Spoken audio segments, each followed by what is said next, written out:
Hi, welcome to How to Repair. This video is on an oven that is not selecting the correct program. In other words, the selector switch on some settings is working and on this setting it's not. On another setting it's not working, but on another setting the oven actually comes on. This is a good sign that the selector switch has actually become faulty. What I'm going to do is show you how to change the selector switch and how to identify the problem as well to know that the selector switch needs changing.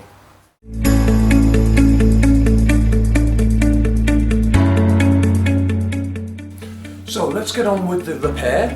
First thing you will need to do is take the oven out of situ. You can see all about how to remove your oven in one of our other videos on the website. I will also put the link to how to remove your oven in the description above on the I button or in the description on the YouTube video. So unplug the appliance from the electricity supply. Now we need to have the oven taken out and remove the top cover to get at the selector switch. There's usually two screws located at the front, but the first thing we need to do is take the top cover off. You will normally find one screw on either side, and on some models there may be screws on the inside. So we just need to remove these screws.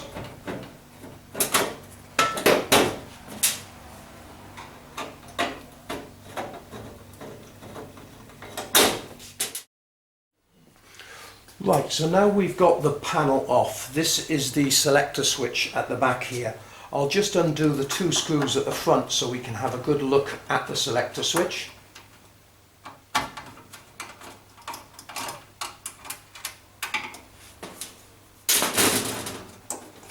And here is the selector switch, and it's got clear signs of burning. I'll zoom in on this for you.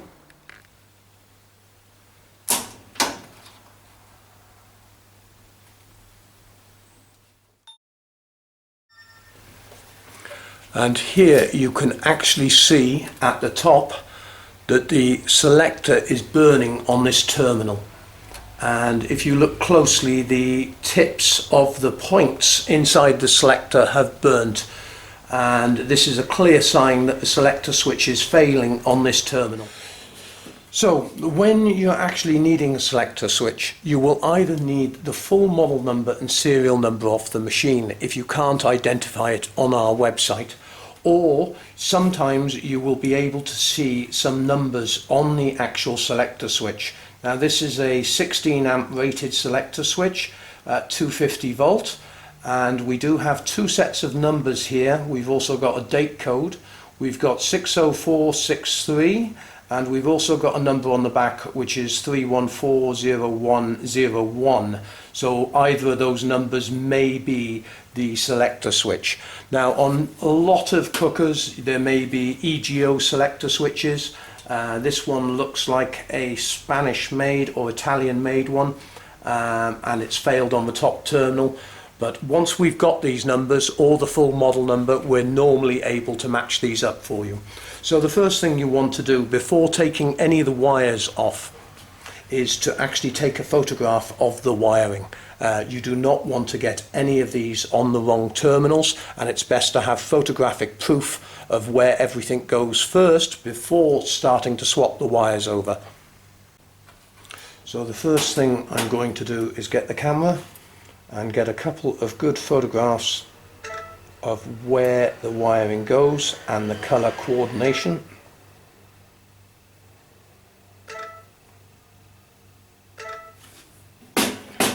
And now we'll get the new selector switch.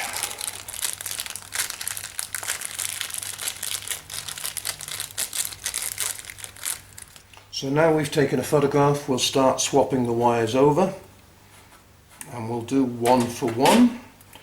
If you look closely on these as well, there are some numbers and letters. You will be able to write down on a piece of paper sometimes the wiring configuration. Let's just swap them over one for one, because we know this is the correct switch.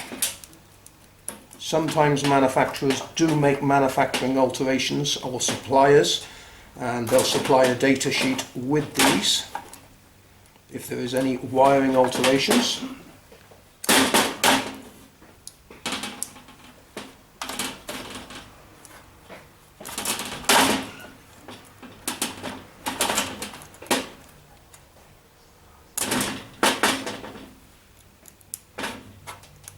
And there we go, we've got that selector switch ready to put back in. Now as you can see, the top terminal is completely burnt compared to the other terminals, and what's actually happened is it's melted and it's raised up, so now the points are not making good contact.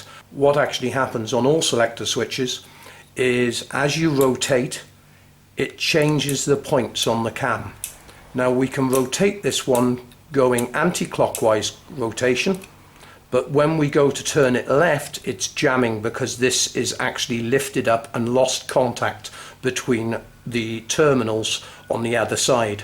And you can closely see the points inside here, and that's the points that sometimes burn, but on this one the plastic's melted, raised the terminal up, and now it's not activating. So just line up the screw holes to where it came from.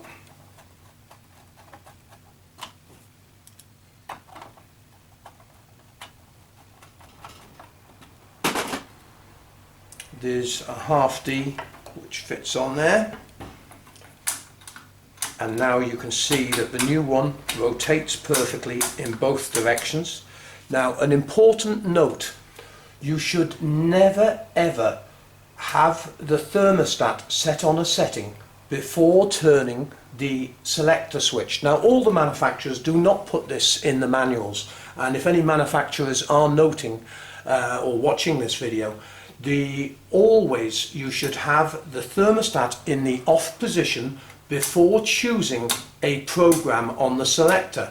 This stops voltage going through on high ampage and burning the contacts, because this is what has happened to this selector switch. It has basically burnt because someone has had the thermostat on say 170 degrees and then been flicking through the program to choose it, and what this does is it causes load or sparking to take effect on the actual terminals and causes excess heat, which has caused this to melt. We'll just quickly put the top cover back on.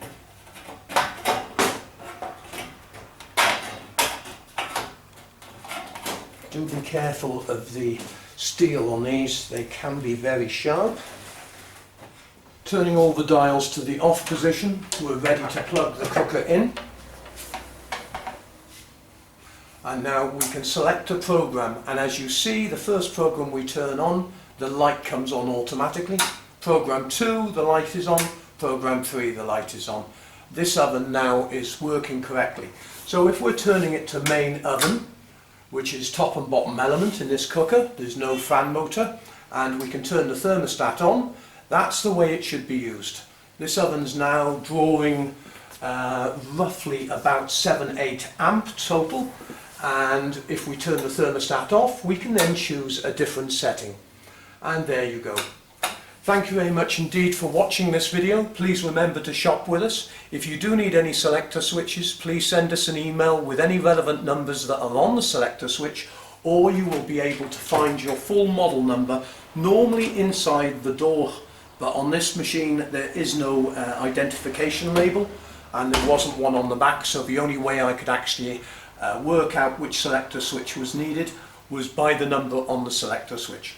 Again, thank you very much indeed for watching, and remember you can always support the website by clicking on the Bipolar Beer page. Thanks very much indeed.